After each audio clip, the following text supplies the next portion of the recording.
They didn't drive you crazy when you were trying to make them.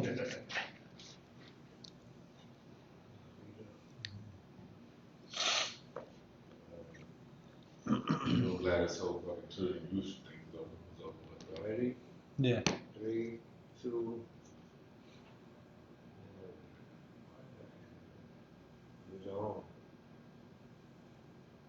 All right, we're back. Sorry about that. We had some issues there with the computer or the internet. Who knows what it was, but at least we're back. I forgot what we were talking. We were talking about the King Palana Yeah. and Calvin Henderson, which is going to be a fantastic fight. On top of that, the fight that I think is going to be very interesting as well is a 6-round fight between two undefeated guys. One being a doctor, DeVar Farhardi. Doctors can fight. You know? Let's hope so. This guy he can definitely fight. DeVar is a one heck of a fighter. I signed him years ago before he went to med school, and he's a heck of a fighter. He really is, and good puncher. 7-0 with 6 knockouts, and he's going up against a guy that's 4-0 with 3 knockouts. So. Don't blink. Someone just might get stopped. DeVar's a good prospect. On top of, like I said, he's a doctor, he's a smart young man. And in my opinion, I believe that he's legally, if you want to say legally, the only professional boxer who's also a doctor. And he's definitely that. It would be tough to do both. Yeah, and he's So, not practicing right now, but he graduated from med school, and they just sent me a picture that they just got done sparring with someone in the gym. I don't even know who it is, but you might know. But they said somebody stopped by to give him work. But DeVar's a heck of a fighter. It's going to be one heck of a fight between him and this other guy, Bukas. And then we have number 10 rated Marcus Bates on the card going up against Jesus Martinez, who's a veteran of 36 fights, 26-10, and Marcus Bates is 10-1. So it's a nice step up for Marcus Bates. And look, this is what we do at King's Promotions. We don't want to give our guys soft touches, because we want to challenge them. Of course, we don't want to put them in over the head. We don't want to throw them into deep water before they learn how to swim. But we expect them to get better with every fight, because how else can you get better? How else can you be prepared for the World Championship fight or that big challenge when it comes? And that's one thing I love about Michael Fox. Mike Fox, he's ready. He says right now he's ready to fight any of the top guys at 147, or any of the top guys at 140. So you gotta love that about fighters like that, Yeah, not just the fact that that I think we bring the guys up the right way and make sure that they do fight the appropriate level of fights at the appropriate time, but it also shows the commitment that King's Promotions has to fighters that it signs to contracts. So, I mean, this fight is in Philadelphia, and if you were to look at this card, there's really not very many fighters from Philadelphia on it. Not at all. So, we're going to go against the grain, jeopardize some ticket sales and whatnot to get guys that we have commitments to. You hear that, Mike fights. Borrell? I know you're watching, Mike. All right. No, we are. We're going up against the grain. I mean, we got 3 guys from Maryland, which basically, when you look at this card, this fight should really be held in Maryland. Yeah. That's where it should be. I mean, Mike Fox being the main event, Calvin Henderson against another Maryland fighter in King Palana, Marcus Bates, DeVar Farhardi, 4 fighters from that area. Yeah. This fight should be in the Maryland area and not in Philadelphia. Think we should change it? I don't know. It's a good point. No, but Philadelphia is a place for boxing, no doubt. No, it is. It's the best fight city there is, and I'm excited about it. And I know hopefully those who are watching, that you will understand the type of fights these are. I mean, just with, like I said, with with Mike Fox's fight, with Calvin Henderson's fight. These are the type of fights that really should be on Showtime, on Yeah. Showbox. That's the Yeah. kind of fights they are. Absolutely. I mean, there's really no difference between a showbox fight and either of these two fights. It probably would be better than the average fight on there, to be honest. Yeah, no, definitely. And then we have we have a couple local Philly guys on. We have Brandon Mullins, who's from the Delaware area, which is just right across, which is probably 30 minutes from Philly. 45, 30. Brandon always has a good following with him. And so Brandon's going up against a veteran in Juan Zapata. Then we have Ryan Umberger on the card as well. Just trying to match that up right now. We love to do Ryan Umberger in a rematch with Brent Oren. Who knows? Maybe we can twist Lando's arm to make that happen. Then we have Shamar Fulton as well, who's 4-0 with 3 KOs, going up against James Bernardine from Lancaster, who's 2-0 with 1 KO. So that's going to be a pretty interesting fight as well. And I'm looking forward to that fight. I mean, there again, you got Bernardine, who hasn't fought for a while, going up against Shamar Fulton, who really hasn't fought tough competition at all. Yeah.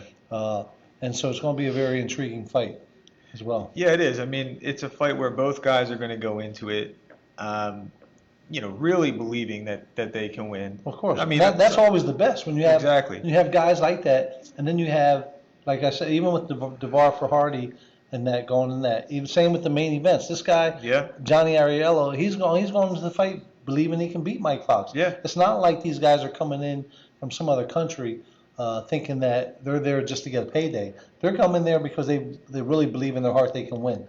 The same way with King Palana. He's not coming in there just to try to get a payday, even though it's the highest payday he's ever made. He's coming in there believing he can win. So those are the kind of fights that we love to put on. In the long run, it costs us money, but we believe strongly that giving the fight fans the best for their money. And I think that's important. And we all love to be able to get fighters for bare minimum price tags, but it's just not happening in this game. And we want our fighters to be challenged. We want our fighters to win. We want our fighters to grow. And that's one thing that you see. If you look at King's Promotions roster, we already have, come December 1st, when the new ratings come out, we'll have about 4 guys who are rated in the top 15 in the world. So it's pretty impressive. And a female. And a female who's already rated, which we'll talk about very soon, and Alicia Baumgartner. Okay, so it's going to be a great night of fights. Am I missing anybody here? We are missing somebody. Shenard Bunch. This kid, I think, is the real deal at 147. He's fighting a kid. Shenard Bunch is 4-1. He's going up against a kid who's 3-2. Tough matchup. And so I'm excited to see Shenard Bunch. I think he's got the goods. He fought one of probably the best prospect in Philadelphia, in Paul Crow, and gave him a run for his money. And for the first 3 rounds, until Paul Crow's experience took over, but he held in there all the way through for the whole 6 rounds. And I think it was a fight that was too early for him in his career, but he's bounced back quick, and he's going to be moving along, and I think he's ready to fight, and he's a heck of a fighter. Yeah, I mean, and this brings up something that kind of was brought up in conversation tonight. Won't mention the exact one, but if you have a real fighter, somebody that is motivated to do something in this sport, they are not going to be put off from the sport because they lose one fight. So if you in my opinion, I'm not a trainer, but in my opinion, if you're worried that you have a fighter and you're worried about the match might be too much for him, even though it's a fair, reasonable fight. I mean, we're not talking about overmatching guys. In other words, if you're afraid that he can't win. If you're just afraid that he might lose, and that if he loses or she loses, they won't want to continue to fight. In my opinion, then they shouldn't be fighting. That's not a fighter that's not somebody that's going to. I mean, what are you doing this for? Is this like a a clubhouse Right. business? Are you just going to the clubhouse to hang out with the guys? No, come on. And This is a hurt business. and the overall point to that was that look at Shenard Bunch. He's a great example of a guy who took a really, really hard fight in his third professional fight against Paul Kroll. He was 2-0. Paul was what, 5-0, 4-0, 4-0, 5-0, one of 5-0. them, yeah. Paul's what, 25. Shenard was 18 or 19 Yep. years old. Took the fight, lost, but was extremely competitive. I had it 4-2 for Kroll. And the Yep, I kid agree, bounces I right agree. back. He's fought twice since then. One Three ended times up now. in a no contest. 3 times now. He just Okay. scored a knockout last week in Maryland. Oh, You know, okay. so Yeah. so he's bounced right back, and he didn't allow that defeat to hurt him. He allowed it to hunger him. He allowed it to have a taste in his mouth to want more. And he's probably better because of it. Honestly, I I mean, agree. because now No, like you you have said. to have tremendous confidence if you're him going we were into just these talking fights. about that. Brandon Robinson, who lost in devastating fashion to Calvin Henderson by getting stopped. We were just talking about that. Brandon Robinson's defense has gotten better for it. And I was talking to Rashad earlier. You know, fighters, you cannot be afraid. If you're afraid to lose, okay, if you're not taking a fight because you're afraid to lose, then you shouldn't be in a fight game. You really shouldn't, if you're afraid to lose, then train harder, get better, And if you don't have the proper training, look for better training, Bottom line, if this is what you really want to do, if you just want to do this as part-time, like you're going to the clubhouse and you just like to play golf with the guys, but you're never going to be a professional golfer, then you shouldn't be doing boxing, because boxing is not a game. They were talking about this. It's a dangerous sport, and you see what's been happening with a couple fighters. They've died, and what happens with these fighters because they all have to step up. They all, no matter who you are, eventually you have to step up. What happens when they get in that fight where they step up and they're not prepared for it? They learn so much more now in their career if they lose than what they do when they're just beating nobodies. And not just that. I mean, I think there's even a broader point to be made. If you're a fighter and you're going to become a world champion, and you have the talent, the drive to do that, you're not going to be stopped by a couple losses. I mean, the best example is Tevin Farmer, right? I mean, this is a guy who literally learned. Who's gotten so much better because of that. And I talked to Tevin. I'm sorry for interrupting you, but I talked to Tevin when I was coming back from China. We were on the same plane from California to Philly, and we talked for about 30 minutes. And he told me by himself, because he fought Frank Diablo. He said, Marshall, I've learned so much. I've learned more in those losses I have than I have in any win I ever got. And look, and that's a great example. I mean, does anybody want to lose? No, but you have to fight your way to the top. When you don't have the big amateur background, you're not an Olympian and all that. The only way to get to the top is by fighting your way to the top. If you think you're going to fight soft fights and get to the top, it's not happening. Okay, no. And I'll give you an example. My son's not here right now, and I'm sure he'll tell you, his loss to Tony Grano made him a better fighter. His very first loss. So I think you learn more from that. Because I know when he took on the fight with Chris Arreola, everybody thought there was too much of a big step for him. But he went in there and proved that he belongs in that heavyweight division and did it. So many fighters, I think when they suffer that first loss, they become a better fighter. Same with Kermit Cintron when he lost to Margarito the first time. He became a better fighter behind that. And he's fought tougher. And then what happens off of that? You fight tougher opposition then, and you learn from that and you get better. I mean, look what Kermit Cintron did after the loss to Margarito. He went on. He fought a number of fights. He ended up won the world championship against David Estrada. Not David Estrada against David Estrada. I'm sorry. Mark Suarez is who he won the world championship against. He fought David Estrada on ESPN, which was a war. He went on to beat Angulo. He had some great fights. Sergio Martinez. He went on to do spectacular things with tougher opposition. I think fighters learn so much more off of a loss than they ever do from a win. And that message is for you as well, Brandon, from Tyrone Brunson. Don't give up. It's that you have nothing to be ashamed of when you lose that fight. There's so much more to gain, so much more to learn from that. Sometimes you have to go back, you have to make adjustments in your team, you have to just do things differently. But you do have to take those tougher steps. You can't fight soft opposition to get to the top. You have to fight tough opposition. And it shows you that you belong then. You know, it Yeah. shows you and you get to realize it for yourself. And all this was just brought up.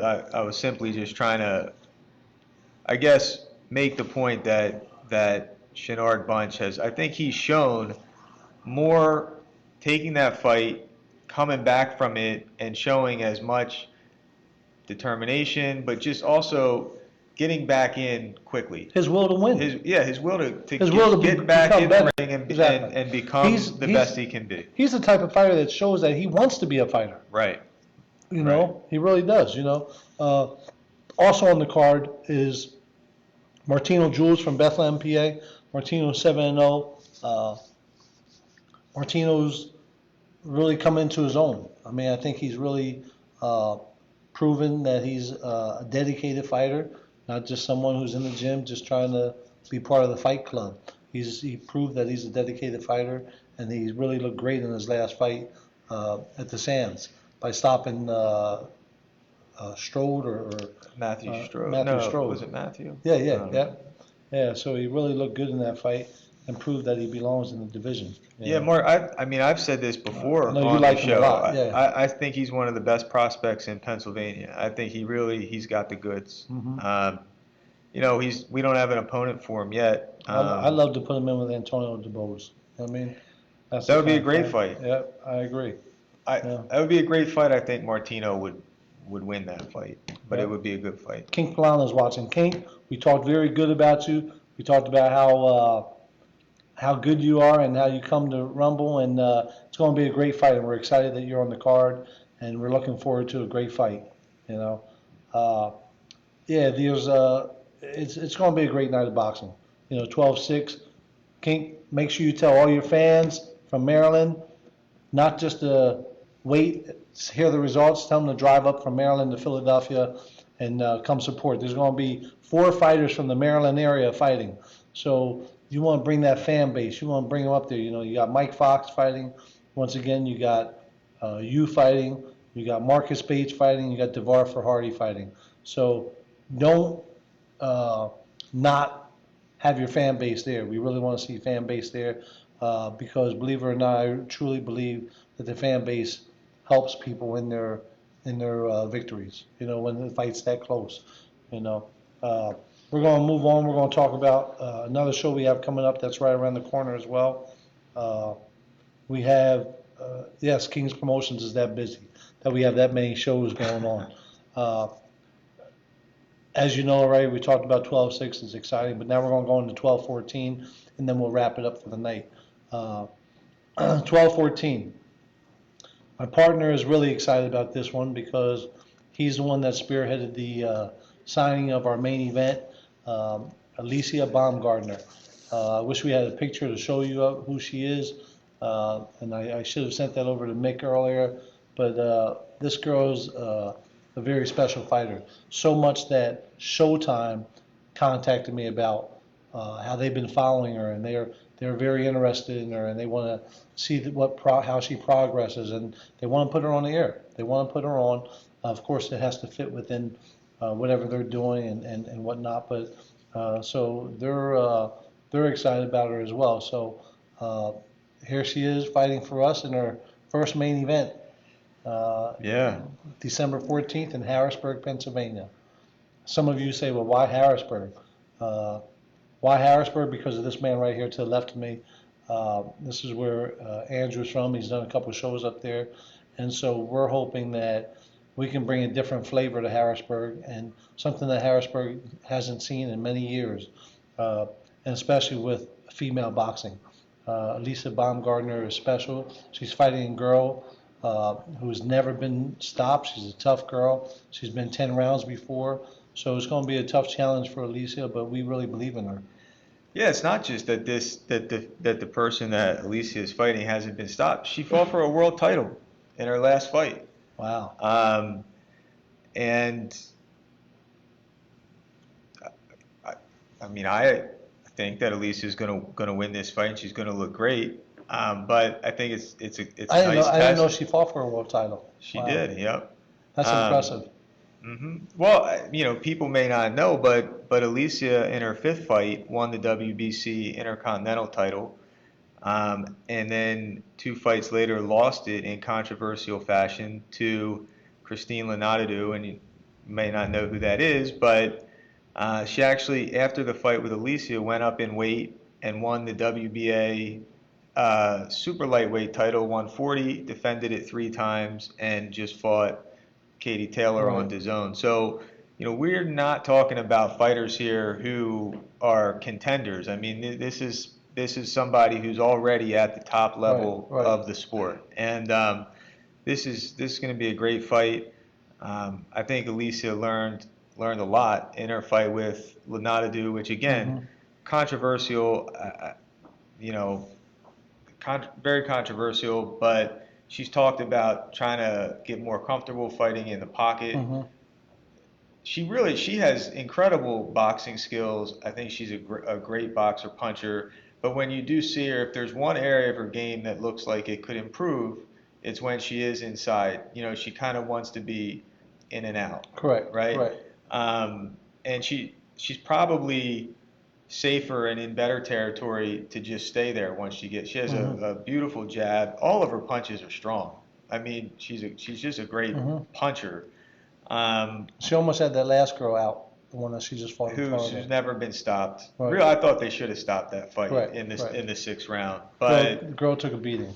Um, but Alicia is a good example of a fighter who, and female boxing is a little different. I think the top level females do go to the highest level of the sport Hmm. faster than in male boxing.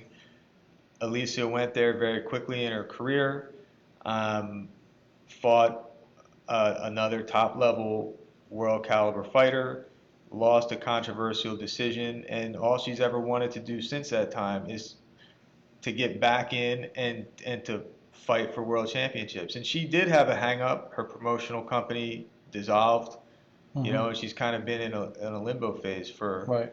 a year or so. And she signs with Kings, and now she's got her second fight in what, under a month? Yeah, she's And excited.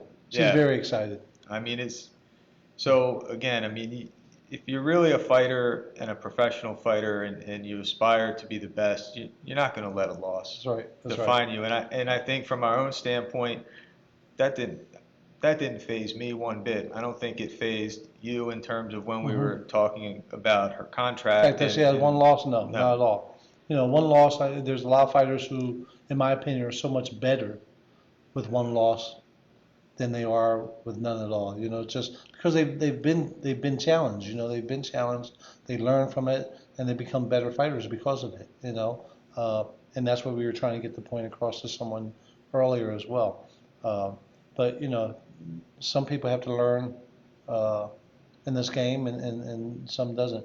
On that card as well, not only is Alicia the main event, and we're super excited about that. I mean, super excited.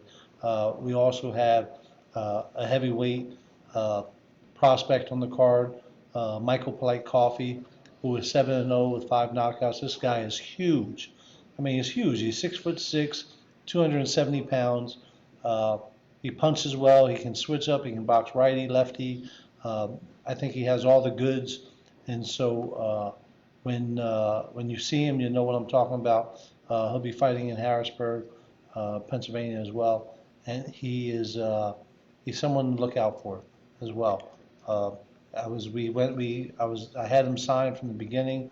We went through a little dispute, went our separate ways for about 8 months, and then uh, I think he realized he wanted to come back home again because it was the right place to be, and we brought him back home, and he's on his way, and I already have him lined up to fight on a PBC's looking at him as well. So PBC's excited about him as well. So uh, Mike Coffey's on the card. There's another individual on the card as well. That's from Las Vegas, who's 15-0 with 14 knockouts. Another new signing for King's Promotions named Carlos Vidal. He is he's a devastating puncher. Fights at 126, and He's on the card as well, so we're excited about that.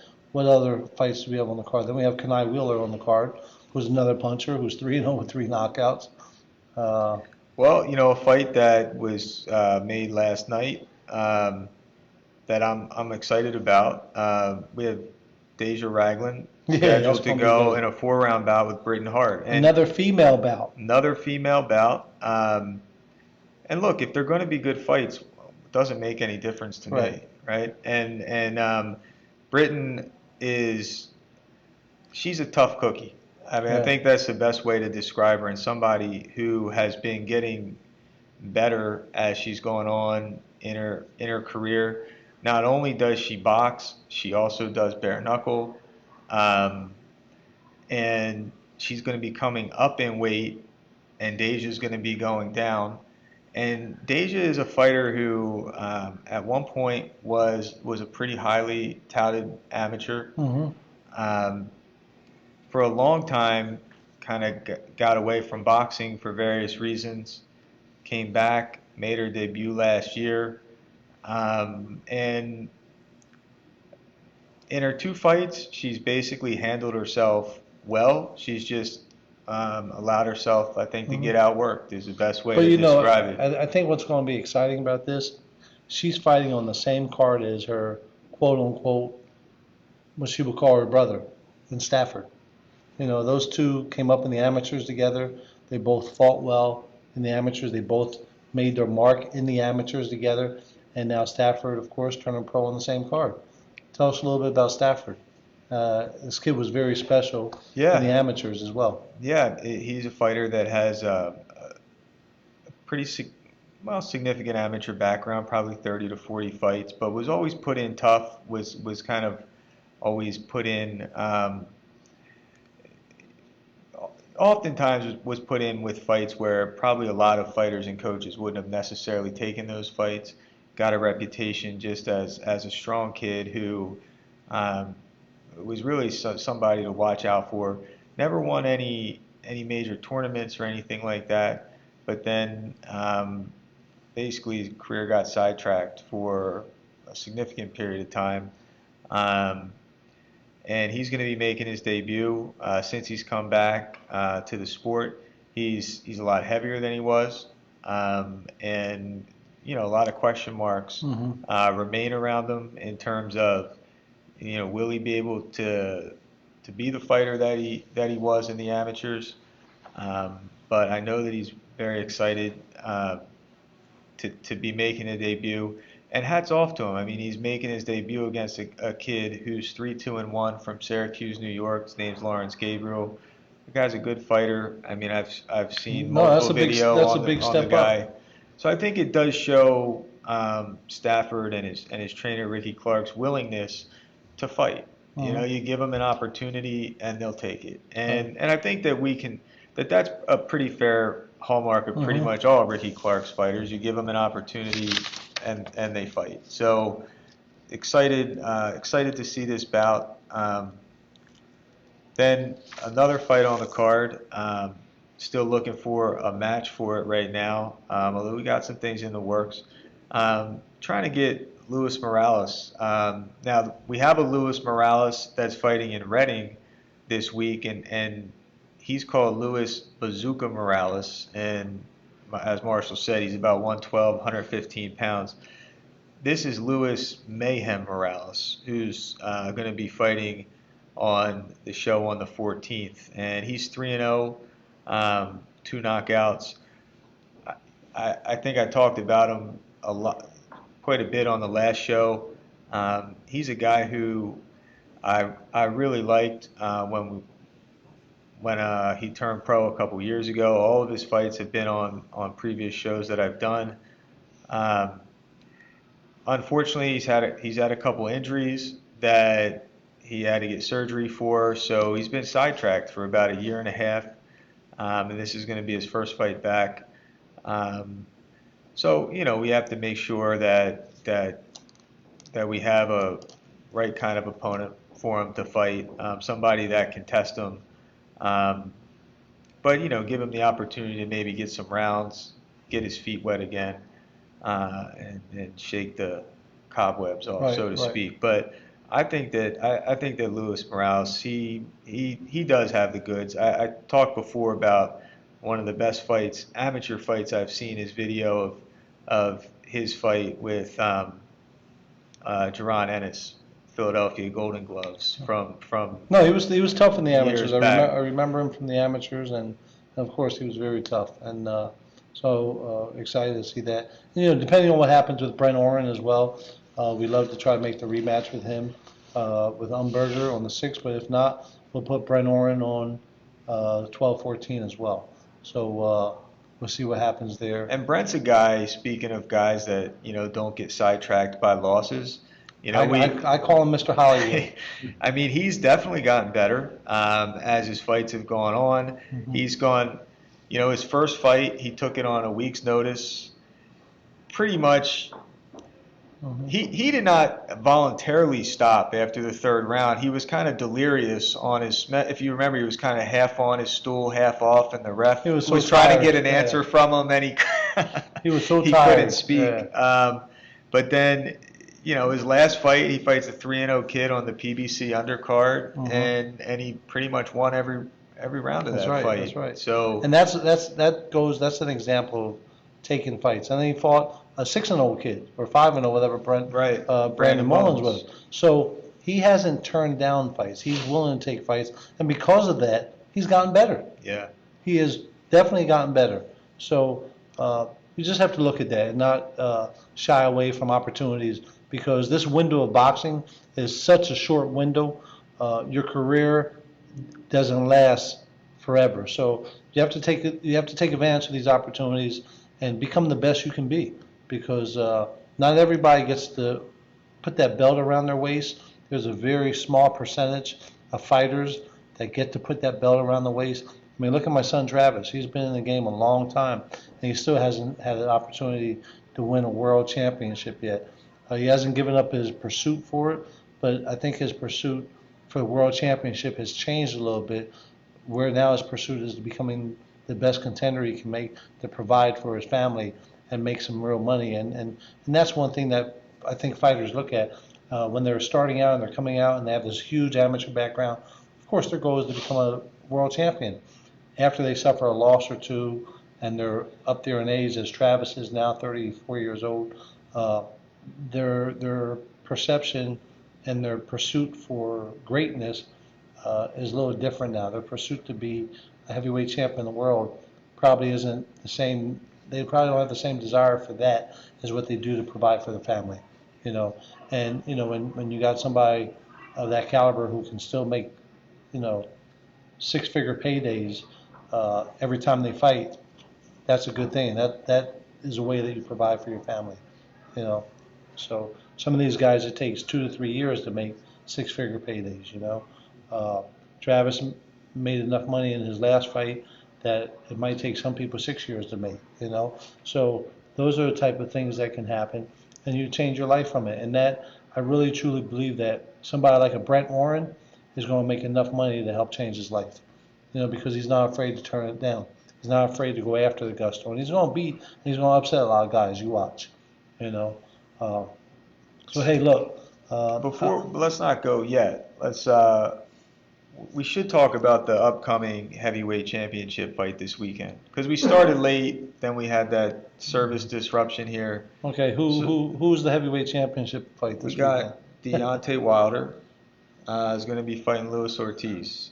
Luis So, Ortiz, who's that? so somebody you know really well. Unfortunately. You've prepared, game planned for him. Um, there's some people that are bad mouthing this fight, saying that it really shouldn't be taking place. All that being said, though, it was a pretty damn good fight the first time it It happened. sure was. It was. And I wonder. I mean, I think there's a pretty good chance that Ortiz could win. I think that would really throw kind of a monkey wrench into the heavyweight division, at least in terms of maybe the appeal of the fights that were to come after. But if anybody has opinions on that, I personally send them don't in. think Ortiz has a chance to win. No chance. No.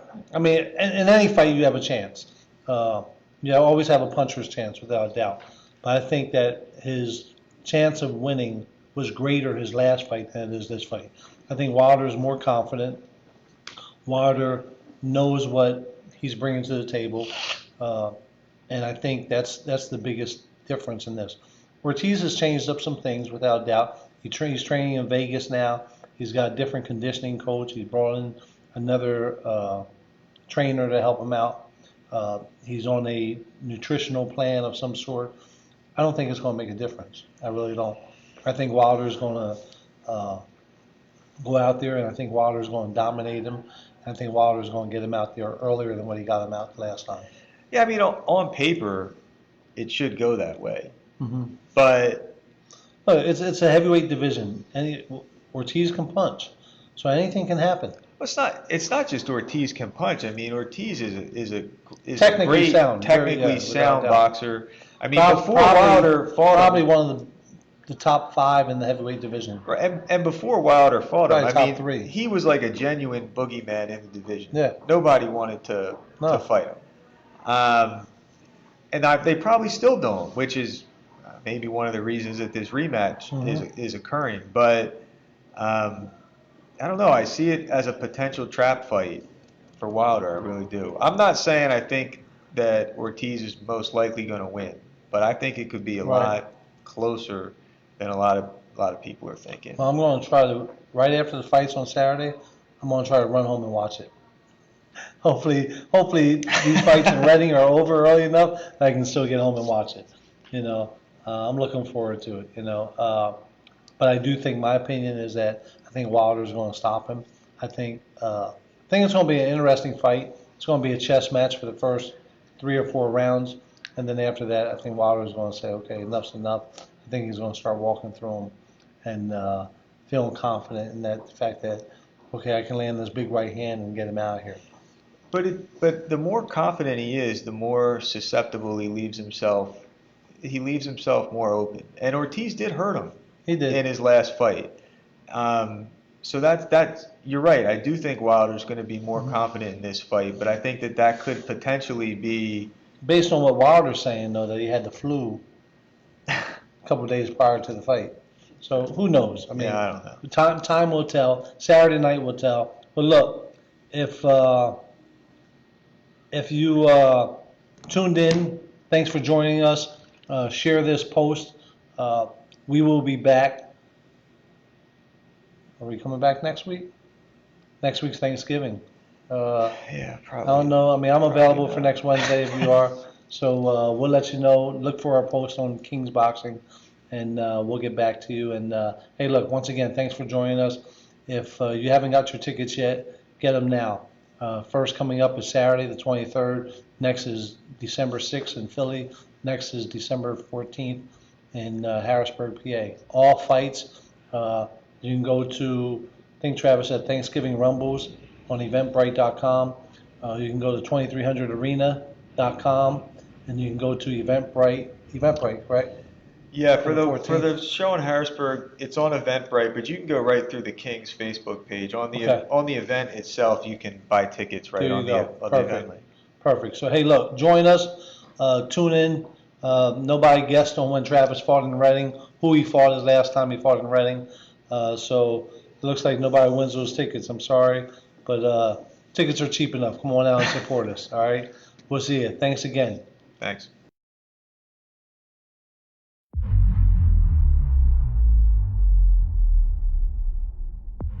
Well, here is the opportunity he's been waiting for.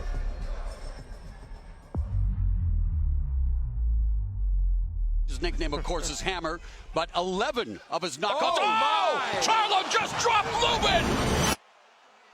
Jermell Charlo has just vanquished Erickson Lubin in the first round! Just leading up to that fight with Charlo, I just felt like I'm the better boxer. I feel like, there's really nothing he could do to beat me. I just felt unstoppable. Going into that camp, I had a fractured hand. I don't really like to make excuses, but I couldn't really hit nothing for a few weeks.